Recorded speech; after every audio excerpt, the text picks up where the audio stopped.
Welcome back, everyone. Today is game number 14 of the World Chess Championship match being played between Liren from China and Jan Nepomniachtchi from Russia. Now, as we know, the match is deadlocked. Both players have 6.5 points out of the 13 games. Final game, at least in terms of classical chess that's being played in this match. If either player wins, they automatically become the new World Chess Champion. So let's jump right into the action. So here we go. Liren playing with the white pieces, game number 14, final game of the match. Now, Ding has a slight advantage with the white pieces. Also, I think that it's worth noting that Ding probably wants to push really hard to try and win this game because in tiebreakers, Nepo has to be considered the favorite simply due to the fact that Nepo has played all the online tournaments. He's played a lot of the Grand Chess Tour events, much more experience. Ding has played a lot less in recent times. That's not to say he's not a very strong rapid and blitz player, but nonetheless, he hasn't played all that much. Now, additionally, there was a world championship match some years back between Veselin Topalov from Bulgaria and Vishy Anand from India. Now, in that match, all the pundits predicted that if it went to tiebreaks, Anand would be a huge favorite. So in the final game of the match, with a score all tied, Topalov had the white pieces, pushed really, really hard trying to win the game. He would go on to lose that, and Anand would win the world championship title. So let's see how this game goes. So the game starts with d4. We got this move knight f6, c4, e6. No surprises so far. We get the Nimzo Indian with knight c3 and bishop b4, and now Ding plays e3, castles, and bishop d2. Now there are many variations in the Nimzo that are very aggressive. e3 and bishop d2 is a little bit quieter, more passive. It has been played by players such as this famous streamer guy called Hikaru Nakamura on many occasions. He essayed it in the Tata Steel Rapid event in India. He also played it in the Global Chess Championship, which was held on chess.com. So it's a very quiet line that I've played quite a bit, so I have some familiarity with it. We got d5 being played here. Ding plays a3, bishop to e7, and now we get this move knight to f3 and c5 being played by Nepo. Now it's a very forcing line. It sort of forces white to do something in the center immediately. If you don't really clarify the situation right away, black will end up better. So for example, say you go bishop e2 and black can even just take and play knight c6. Suddenly here you have this weak pawn on d4 potentially. Additionally, black can also take on d4. If you take with a pawn after takes and knight c6, you've wasted a tempo with bishop d2. If we go back to the starting position, say around here, for example, if you get some position like this, just to illustrate the point, you'll notice that here the bishop on c1 can go to g5 or e3, and you have not moved it yet. But when we look at this position right here, that you've moved the bishop to d2, so you've wasted a tempo, and you're going to have to move it again, so you've essentially wasted time. And as we know, Jan in one of the previous games, he wasted time by going bishop d7 and then bishop g4, and it didn't work out very well for him. So when Nepo plays c5 here, it sort of forces Ding to clarify the situation immediately. We get this trade on c5, and now we get this move queen to c2 being played by Ding. After queen c2, we get d takes c4. Again, knight c6 is maybe a move here, but you don't really know if there's going to be some tactic with the queen on c2 and the bishop on c5. So just on intuition alone, you're going to trade the pawns. So we get pawn takes pawn, bishop takes pawn is played, knight bd7. Now the development is very straightforward here. In this position, what Nepo wants to do is play b6 and bishop b7. One example would be something like this: bishop b7 and then rook to c8. Here you've got the bishops on great diagonals. Rook is developed on c8. You can even say play a move like queen to e7 followed by rook f d8, and suddenly your rooks are great, your bishops are great, and black is just a little bit better here. So in this position, black's play is very straightforward. Additionally, you could also maybe play a6 b5 to take some space with the pawns in a6 and b5 versus a7 and b6. But in general, once you reach this position here with knight bd7, you're going to fianchetto the bishop to b7. So in this position, Ding plays rook to d1. We get this move bishop to e7, just a retreating move, and now Ding plays this very unusual move knight to g5. Now the computer already thinks that after this move e4, pushing in the center, white is a little bit better. Now it's not to say it's anything special, and the line itself is very strange, because after queen to c7 attacking the bishop, the computer thinks that after knight to b5, queen to c6, e5, knight d5, and knight bd4, white is a little bit better. Again, without preparation, without knowing that white should be better, I think it's borderline impossible to play this. That being said, it's also strange that we get this move knight to g5, because it's really hard to believe that Ding was out of his preparation at this point in the game. But knight g5 itself is just not the best move. Now, one thing that I have said throughout my various live streams, a little bit here in the analysis that I've done or the recaps for the games, is that I feel like Ding has gotten away from what has made him such a strong player. His style has been very positional, very like snake-like. He tries to like suffocate his opponents, get the small advantage, and just grind the game down. It feels like in this match, he's playing a very different style where he's trying to be very, very aggressive and go after Nepo, which in my opinion plays much more to Nepo's strengths than it does to Ding's strengths. So that is one of those things that is probably due to the influence of rich rapport, but it's one of the things that has really surprised me thus far. So after knight to g5, we get h6 being played here by Nepo, and now Ding plays pawn to h4, creating the classic fish hook as Forrest would call it. Now the point behind h4 is very simple. If you take the knight, you're down a knight temporarily, but if the knight moves away, spaghetti-o, we get checkmated 1 on h7. Additionally, if you play a move like queen c7, there are many ways for white to be better, but probably simplest is just to take and play knight to e4, try to trade the knights and get this queen towards the h7 square. If black plays g6, suddenly you have bishop c3, creating the battery, all kinds of right triangles as well, and once again black is completely lost. So here you do have to be a little bit careful, but Nepo made some interesting faces during the live game. We caught them, and I thought it was worth noting that he didn't appear to be all that worried, and he just plays queen c7. Very simple move, attacking the bishop on c4. Ding plays bishop to e2, and now we get rook d8. Another excellent move from Nepo, and what Nepo wants to do here is very simple. He's saying that this knight on g5 is going to have to move at some point, mainly because if you play a move like rook to, let's just say rook to a1 to illustrate the point, you can play a simple move like knight to f8, and now you're actually threatening to take the knight, because if white plays just, let's say, a random move like bishop f3, after takes a knight e8, now your knight on f8 covers the h7 square, and suddenly you're just up a horse. So in this position, it's already not really clear what white is aiming for. Ding plays rook to c1, and now we get knight to f8 covering this idea, and now Ding has to move the knight away from g5. We get knight g to e4. Nepo trades the ponies, trades the queens, and right here you think, well, it's going to be a boring draw, right? Now, I mean, not a whole lot can happen. So we get bishop to d7 being played by Nepo, and here with this very strange move, bishop b4 being played by Ding. Now this move is a move that I simply do not understand at all. I don't know if Ding was feeling some pressure or what's going on, but he tries to simplify on the spot. Now in this position, probably the simplest way to play this is something like rook to c7, and after rook to c7, black could play bishop c6, but then you would hang the bishop on e7, and if black plays a move like, I don't know, rook a c8 even, you can just take the pawn, and it's really, I'm really hard pressed to understand why you should be worried here if you have the white pieces. Additionally, even if black can get something like rook b8 and let's just say bishop f3 and rook c8, this position as well, there's very limited danger here. Black is maybe very marginally better, but you should never be in real danger of losing the game with only one set of rooks on the board in this endgame. However, Ding instead plays this bishop b4 move. We get the trade of the bishops, we get a takes b4, and now we have bishop c6. Now right around this time, I was waking up a little bit, and I went to use the rush, and I was just thinking to myself in my head mentally when this occurred on board. I was thinking, well, after bishop c6 and knight to c5, can't Nepo just take and play bishop to c6, b5, bishop d5, e4, and b6, and be much better? So I went to wake up, brush my teeth, getting ready to do this recap and everything else. And I thought to myself, well, why did he play knight c5? This is surely just a free pawn. And then lo and behold, I go do this stuff. I come back and I see that we in fact have bishop takes g2 on the board. So in this position, it's already kind of going the wrong direction. Probably what you should play is something like bishop f3, and after knight g6, knight d2, if black trades and you take, black is still a little bit better here after rook c8, but after a move like rook c5, you have pretty decent drawing chances here. Material is still balanced, and I don't think you should ever be in danger of losing. Nonetheless, knight c5 is played by Ding. We get this move, bishop takes g2, rook to g1, and now we get inexplicably bishop d5, which is why I mentioned what I just mentioned about a minute ago, because in this position, after bishop to c6 here, white has to play b5. White is down a pawn here. You simply lost a g2 pawn for nothing, so you have to prove something. But after b5, bishop d5, and e4, trying to overload the bishop, if you go bishop a2, you hang the pawn on b7, and white also might even have b4 to try and trap the bishop, but you can play b6 here. Now if white moves the knight, you lose the second pawn on e4. If white takes on d5 after taking on c5, let's just say white plays rook c5 and ed5, white is significantly worse here because the knight is much better than the bishop. In this position, you have double pawns, you're down a pawn, and the knight can jump to e6 and d4 very quickly here. Computer still thinks after rook g4 it's not that bad, but objectively I would argue with this great knight on e6 that's protected, has a lot of jumps, and this bishop on e2, which is really not doing a whole lot besides guarding this pawn, makes for a very difficult endgame, and I think black has very good winning chances. Instead, Nepo plays bishop to d5. We get e4 being played, bishop to c6, b5, and now bishop to e8.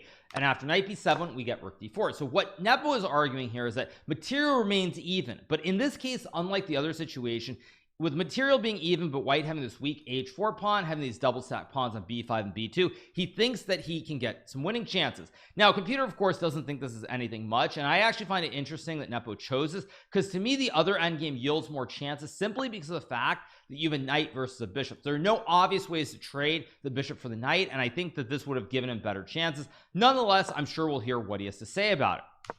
So we get bishop e8, knight b7, rook d4, attacking the pawn on e4. We get rook to c4 being played by Ding, guarding the pawn on e4 but offering the trade of these rooks. We get rook to d7, knight to c5, and now we get rook c7, pinning the tail on the donkey here. Nepo wants to create the classic double stack on the c file and win this pony. We get rook to c3 played by Ding, rook a c8, and now b4 to protect the knight. Now this move is a slight mistake. I don't want to go as far as to say it's like a big mistake, because at this point all moves are relative, but the computer thinks that after knight b7, simply sacrificing the pawn here and going king d2, rook c7, and knight d6, white has almost no issues. The reason is very simple. You get this great bash in here on d6 with the knight, and if black plays a move like bishop to d7, for example, here you can go bishop to h5. If black plays f6, even a move like f4 here is completely fine. Black's pieces are very discombobulated here. The rook on c7 is passive. Bishop on d7 doesn't really have any scope here. The knight on f8 is absolutely horrible. Really has no squares to go to at all, and even though you're down a pawn here, I almost would say that I think I'd rather be white in this position, simply due to the bishop and knight being unable to move. Nonetheless, Ding plays b4. We get this move knight to d7 being played by Nepo, and now we get rook c to g3. Now this is a blunder. Now at this point already it's very, very hard to play, considering the stakes, considering the pressure. The move that the computer likes here is just not realistic for any human. The notion of sacrificing a pawn on c4 here, or c5 I should say, and even trading the rooks here with the same color bishop ending is just unconscionable, because if you are wrong you will lose this game. That being said, shockingly, even if the rooks come off the board, you feel like black can get his king in, but after king b4 and king e7, you do not go king a5, king d6, king a6, and king c5, where black will win the pawn on b5, but you can instead play his move e5 here, which stops black's king from getting over. And after a move like king to d7, you can go king c5, king c7, and f4, and this position should be a very routine draw for the following reason. All of white's pawns here on the king side are on dark squares. The king is more active on c5 versus c7. Additionally, black can't really play g5 and create a passed pawn. If black plays f6, there are many ways to prove an advantage, but probably or not prove an advantage, but to draw the game. But probably simplest is just bishop g4, bishop f7, and simply bishop to h3. And after takes g5, takes bishop g4. Here you can always just wait with the bishop on h3 and g4. Keep an eye on the pawn on e6. And this should be a draw without too much difficulty. Now again, from a distance I can see that this is a draw, and obviously having the computer evaluation helps a lot. And in reality, to go for this would just be too much, because if you're wrong you will just lose this game. Like if black could magically put the bishop on f5, it's just GG. You probably just lose this game and you don't even have a chance of a swindle or making the draw. So if you're wrong you just lose, which is why Ding does not go for this, which is completely understandable. Instead he plays rook c g3, and now Nepo plays the move knight takes c5. Now even here, again, very hard to be critical of the players, but after g6 here, black has a substantial advantage, because if white were to trade the knights on d7 after rook takes d7, suddenly this king on e1 is very iffy here. You can't bring it to the center of the board. The rooks are infiltrating. If you play a move like f4, just to illustrate the point, after rook to d4, suddenly we have the classic kebab on the 4th rank. Both pawns on b4 and d4 are under attack, and it's really, really scary here. And if you play a move like king to f1, for example, I can go rook d2, creating the kebab, and of course stacking the rooks on the 7th rank here with rook c2 next move, and this is very, very close to losing.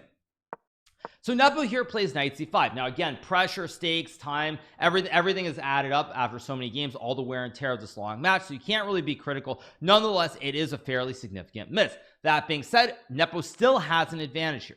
So the game continues with b takes c5. We get rook takes c5 and rook g7, not c6, not g6 by the way, because after g6 white can play c6, connecting the chain of pawns, and white is better here. So after b takes c5, we get rook takes c5 being played, and now rook takes g7, king to f8, bishop d3, just a move trying to bring the king to the center. Not king to d2 here, because after king to d2 and rook c2, suddenly you're in real trouble. If you go king d3, I have bishop takes b5, winning the bishop on e2 here. And if you go king to e3, Now I have rook 8 to c3, checking the king. If you block again, I have bishop takes b5, pinning the bishop on d3, and after check, king e7 and rook d1. Many ways for black to play this, but probably simplest is just trading everything off on d3, winning the pawn on f2. And this might still be a draw of perfect play, but very iffy, because both e4 and f4 are e4 and h4 are very weak here. So in this position, Ding plays the move bishop to d3, and now if black plays rook to c1, you go king to d2, bishop guards the pawn on b5, and there's also no check on c2 because the bishop on d3 covers the square. So we get rook to d8 being played by Nepo, king to e2 played by Ding. Now this is a big mistake, but it's very counterintuitive. Why? In this position, king to d2 is the best move. Now obviously to any human, you're like, what the heck is king d2? You're walking the king into the pin. Are you insane? However, if black plays bishop takes b5 here, you can play check on g8, trade the rooks on d8, trade the bishops on b5, and after rook g8, king e7, and rook to 8, this should be a draw with perfect play, even though black is an extra pawn, but it's not so obvious. Additionally, after king d2, there's also king e7 here, and now it feels really scary, because what do? If you go king e3, you walk into this pin on c3. If you play a move like rook b1, I still can take on b5, because if you take the bishop, I take your rook, and your bishop on d3 is still pinned here. So it's very scary to play. The computer actually thinks that after rook a1, white is okay, but considering the pressure, the stakes, all the wear and tear of this match, I think it's completely illogical, because you have to worry about king f6 here, for example, where rook g8 is the only move to stop bishop b5. You have to worry about king f8, where I think rook to g1 back is the only move once again, and it just doesn't feel right. That being said, king e2 is a fairly serious error here, because after king to e2, there's now rook to c3, and this is why the king needed to be on d2 to stop this move, because now if you ever move the bishop, you're going to lose the pawn on b5, and it's going to be very hard to keep the bishop on d3. So we get rook to g8 being played, we get king to e7, and now we have rook 1 g3 being played by Ding here to guard the bishop. Worth noting that in this position, if you play rook 8 to g3, I very simply just sack the rook for the bishop, take the pawn on b5, it's a temporary sack, and this endgame is just very simply winning. After a5, king d2, takes, and king d6, and black runs the king towards all the kingside pawns. You're going to distract the white king with this a pawn, and it'll be a very easy win, and you will become world chess champion. So we get rook 1 to g3 trying to guard here. Now of course it's a little bit tricky, because if you get rook takes d3 here, for example, I can play rook takes d3. If bishop takes b5, suddenly you lose the rook on d8, and with it you lose your chance to become a world champion. Additionally, if you play the other rook taking d3, rook 8 takes d3, now I can in between sack my rook on e8 first, making the check, and after king takes e8, rook takes d3, the pawns remain balanced here, and this should be a draw as well. So here Nepo goes e5 here. Now this move is fairly inexplicable. It's obviously not the best move. What Nepo should have played is either rook to a3 or rook to b3. Now rook to b3 makes a lot of sense, simply going after the pawn. Additionally, you can play for rook b2 check as well, whereas here your rook on c3, you'd love to play rook c2 or rook d3, but both these ideas aren't possible, primarily because of this bishop on d3, which stops it. So either rook b3 targeting the pawn and then creating the idea of rook b2 check, or rook to a3 are both probably very good. Instead, we get e5 from Nepo here. After e5, the game continues with rook to h8, and now we get rook to d6, guarding the pawn on h6. And here Ding finds b6 in this position. Now this is an excellent move from Ding, because at this point there's a lot of pressure in this situation. Now after rook to d6 is played, it's very hard for white to find any other moves. For example, if white plays a move like rook to e3, hoping for the same idea with rook takes d3 takes and bishop b5 here, Ding can once again play rook takes e8 in between, and this game will be a draw. So in this position, Ding is getting a little bit low on time. He has to come up with the best move, and he correctly plays his pawn sacrifice with b6. Now once again, he has about 8 minutes here. He uses 5 minutes before making this decision, but it is the right decision, because there are no other moves. If you do not play b6 in this position, you will almost certainly lose the game. So Ding plays b6 here. Game continues with rook takes b6, and now the whole point behind b6 is seen, which is this move, rook sacrificing itself for the bishop on e8.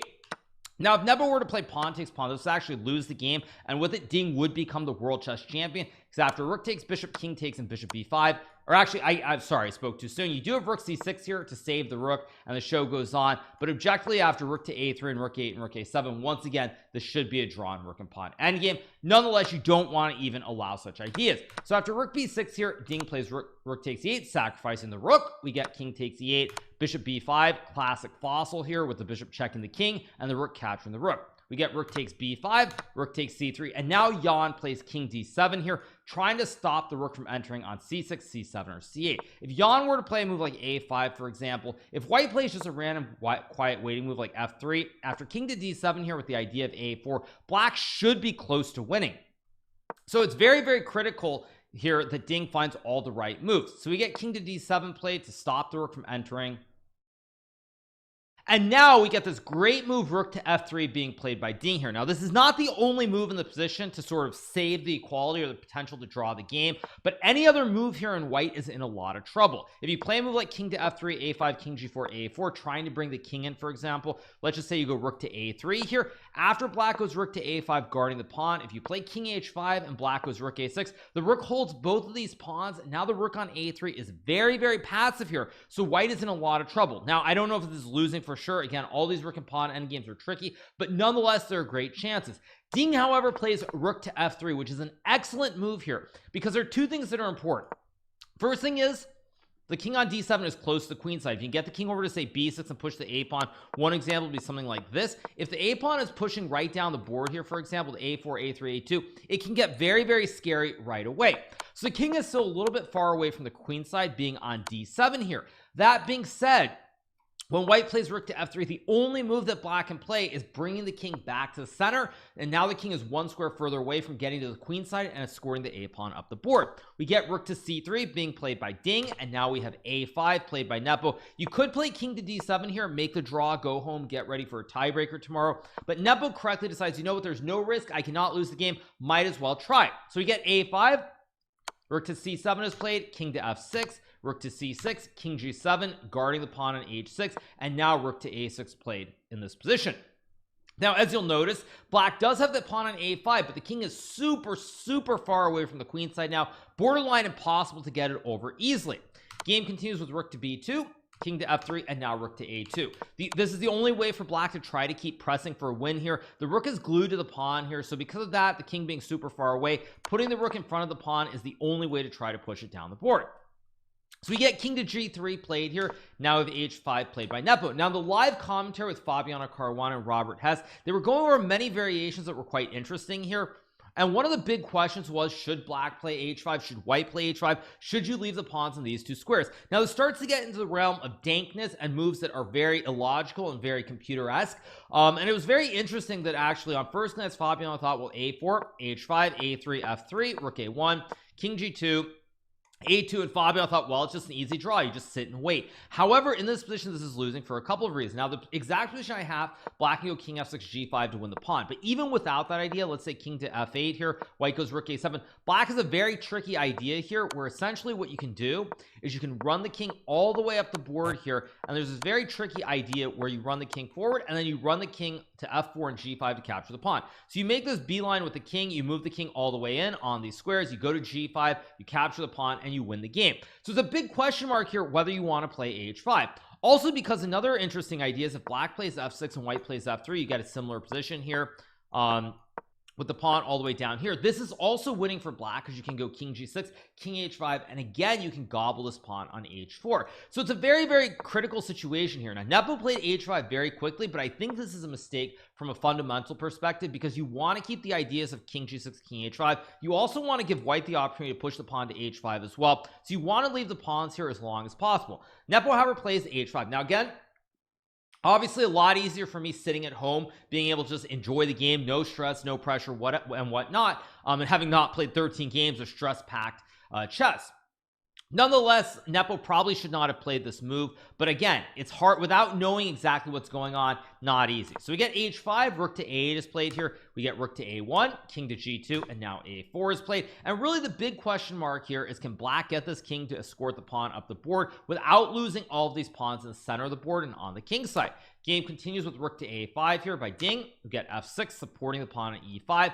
Now we get king to f3, a3, and rook to a6. Now this move is also very critical here. One line that would actually win for black if you're not careful is something like this, where you check and the king gets to c5 here, and after rook takes f6, I believe there's rook to c1, rook to a6, and now king to b4 is actually winning for black here because you can simply go king to b3 and a2 next move. White can't get the king in here either. If you look at this position, after a move like king to b3, this king cannot go to g4 or f4. The pawns on e5 and h5 cover both the entry squares, and so the king can never get active. If you could magically put the king on like g5, white would draw this game very easily, but that is not possible here. So there is some merit to putting the pawn on h5 as well.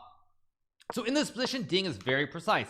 Plays rook to a6, we get king f7, and now we get king to e3. And the main point here is that now when black tries to run the king all the way over, after takes, the king is still cut off on the 6th rank, so the king can't come forward. And after king to c7 here, white can simply go rook to a6, and after king to b7, rook to a4 and king b6, white goes king e2, king to b5, and now rook to a8. You cannot activate the rook is still stuck guarding the pawn, and if you try to bring the king in, I will just check your king all the way to a2, and then after rook to b5, winning the pawns on e5 and h5, white should be able to draw this game. One sample line would be something like this, for example, where you get check here, a2, check, king b3, and white plays something. Actually, I found a way to lose this, so I played the wrong sequence of moves. But let's just say black were to go like rook b1, takes, king b2 here, you take a2, rook here, you make a queen, takes, rook takes, and something like king to d3, and eventually with the king and the pawn here, black will be able to win multiple pawns, but eventually you're going to get the pawn all the way down the board, bring the king forward, black will have to sack the rook for the pawn,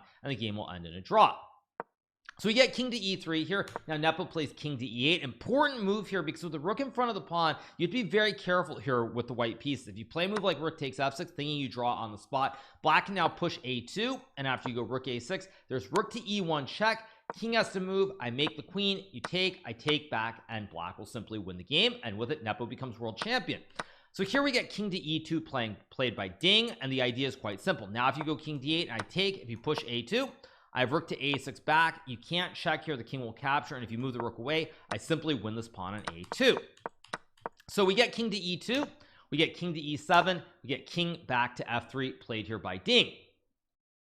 And now we get rook to a2 being played by Nepo. Now in this position, both sides have pretty much reached a situation where there are not a lot of ways to improve. So we get a little bit of dilly-dallying. We get king e3, rook a1, king e2, king f7, king f3, rook a2, king e3, king e7, king f3, and now Nepo finally decides to play this move king to d7, giving up this pawn on f6 and trying to bring the king to the queen side to support this a pawn going down the board. Now there's really not a whole lot left that you can do here. If you play rook a1, king to e3, and then you play a2 here, white can go king to f3. Now in this position you could play rook to h1, but after rook takes a2, rook takes h4, and rook a7, king e6, and a move like rook h7. This game should be drawn very soon with the 3 pawns versus the 2 on the king side. Neither side can really do a whole lot. So Jan doesn't really want to do that. He wants to keep the game going. He wants Ding to get low on time as it progresses and hopes for a mistake. So we get king to d7. So the big moment here, Jan decides to sacrifice the pawn on f6.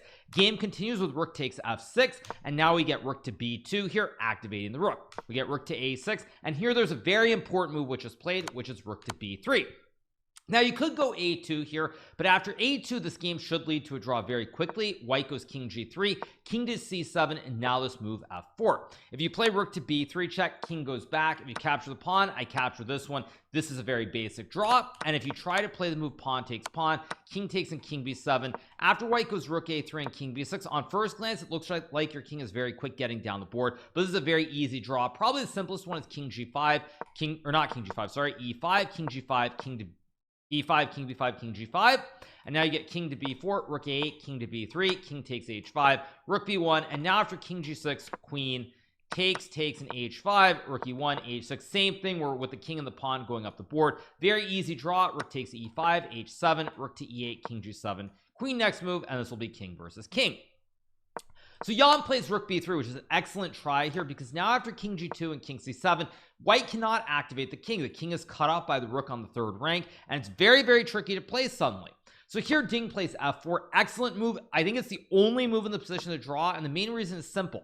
If you don't create a pass pawn here, you play a move like rook a5 after king b6. If you go rook takes e5, I have a2, and you can't actually stop the pawn from queening after rook e6, king b5, rook e5, and king b4. No rook a5 move, black will get a queen and win the game. So you really have to do something quickly. If you play a move like king f1 after king b7, rook a4, king b6, king e2, king b5, rook to a8, and now king b4, the king is getting in really fast. Now computer actually thinks after king d2 maybe it's not winning, but considering the stress that's been building, the pressure throughout the game, you really don't want to get to this spot. So Ding plays a very natural and intuitive move, f4 here, to try and create the pass pawn. The point being that if you're able to sacrifice the e pawn for the a pawn here, this will be a very straightforward draw.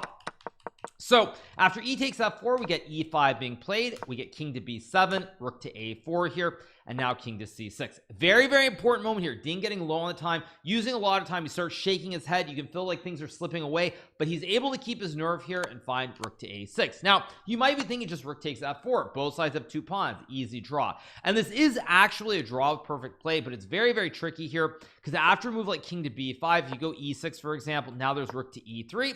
King is coming down the board, scoring the a pawn. The rook is going after the e pawn, and while this is still a draw due to rook f4, king b3, and rook f3, not realistic at all at this point to play, and you really start to worry.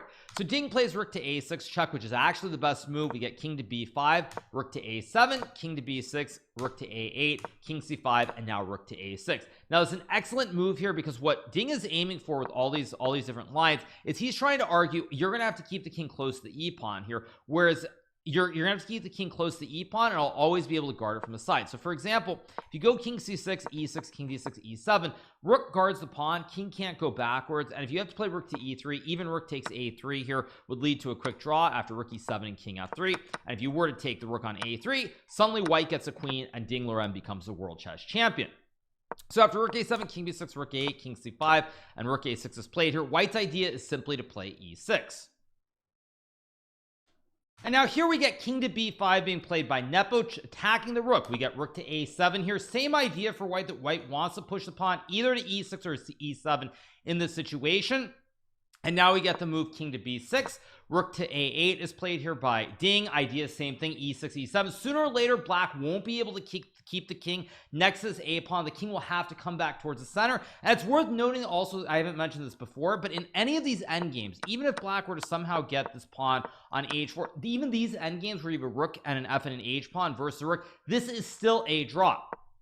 So we get king to c6, rook to a6 played again, king to d7. Now Yan tries to dilly-dally, king in front of the pawn, but now Ding simply just waits with the king on f2, e2, and g2. All three of these squares, king is cut off here, cannot come forward to capture the pawn, and the game should be drawn by this point. We get king to e7, king to g2, rook to e3 played here, king to f2. Again, Ding is reduced to having to move the king back and forth, but since black can't bring the king forward, black is gonna have to either take the pawn on e5 with the rook, or basically make a draw pretty soon. We get rook to g3, king to f1 played here, and now we get the move rook to c3, king f2, rook to e3, king to g2 is played, king to d7, king to f2, king c7. Now of course e6, not necessary, of course you could still wait with king g2 and king f2, but e6 is played. King to d8 played here by Nepo, and we get rook to a7, which now cuts the king off. It's on the back rank, and at this point Nepo can already make the draw. He's been fighting for 6.5 hours, but he continues to play a few more moves. We get king to e8, king to g2, rook takes e6 is played, rook takes a3, rook g6 check, and now king f2. Not king to f3 here trying to win the pawn, because after rook to g3 your king would be checked, pawn protects the rook, and after king f4 and rook takes a3 you lose the game. And if Ding were to lose like this would be such a tragedy. Of course Ding at this point feeling pretty comfortable, knows he's saved it, uses a little bit of time, takes a deep breath, and he plays the move king to f2. We get rook to g4, rook to a5, rook takes h4, and now king to f3. And even though black has 2 extra pawns, this is a draw. And even if the king were closer to pawns, still theoretically it's a draw. So we get king to e7, rook to f5, king to e6, rook takes f4, rook takes f4, and now the game is drawn. So a very long final game number 14 between Yan Nepomniachtchi and Ding Liren. It does end in a draw. Match is tied 7-7. This means that we will have rapid tie breaks tomorrow. The time control will be 25 minutes with a 10-second increment. They play 4 games, so the winner needs to score 2.5 points out of 4. If the 4 rapid games, let's say, are drawn, we will then have 2 games of blitz with 5 minutes plus 3-second increment, and we'll see what happens from there. Now, when I think about the rapid matches that happened, the most famous one, of course, being in 2018 between Magnus Carlsen and Fabiano Caruana. Magnus won 3 rapid games in a row to win the match. I can't think of any matches which have gone beyond the 4 rapid games in recent memory. I think even Anand Gelfand was decided there as well. Nonetheless, it's going to be very exciting. I think what I would say is this: In the live broadcast, Fabiano Caruana, he sort of thought that it's a little bit odd that I think that Nepo perhaps thinks he's the favorite. Now, the reason I say is for a couple of reasons. I think that when we look at this game today, Ding took a lot of chances, trying very hard to win, playing knight g5 early, playing h4, being very, very aggressive. I feel that if Ding thought that he had great chances in the tiebreaker, or maybe was even the favorite, I don't think he would have taken these sorts of risks. So I think that Ding actually perceives Nepo to be a slight favorite, and I also think that Nepo is a slight favorite for the following reason. Ding has not played a lot of rapid events in recent memory. He, of course, beat Magnus Carlsen in the Singfield Cup, I believe, in 2018 or 2019. I forget the exact year, in a rapid tiebreaker. So, of course, that's a huge win against the soon-to-be former world champion. But in recent times, Ding has played a couple of the online tournaments, like in 2020, 2021. But in 2022 and 2023, he just has not been very active. He did not play the World Rapid and Blitz. He has not played in the Grand Chess Tour or the Chess Champions Tour that much. So I think due to the recent experience, Nepo has to be a slight favorite. When you combine that with the very strong preparation that Nepo has had throughout the match, if you get in a situation where you're surprised in the opening and your opponent just keeps blitzing out moves and you don't know what you're doing, you're going to end up under pressure on the clock very quickly. And so I do think Nepo is a favorite here. If you ask me to put odds on it, I think it's about 60-40 in favor of Nepo, just due to the recent experience of Nepo playing all these events against the other top players. Nonetheless, this is why we do play the game of chess, and we will see what happens tomorrow in the rapid tiebreaker. I will be covering it on Twitch live, and then we will have a recap once again on YouTube. But at any rate, I hope you guys have enjoyed this marathon recap, this marathon game today, over 6.5 hours, and we'll be back tomorrow with another great recap, a live stream, and everything else. Once again, make sure to hit that subscribe button below if you haven't, and we'll be back very soon. Have a good one, everybody. Bye.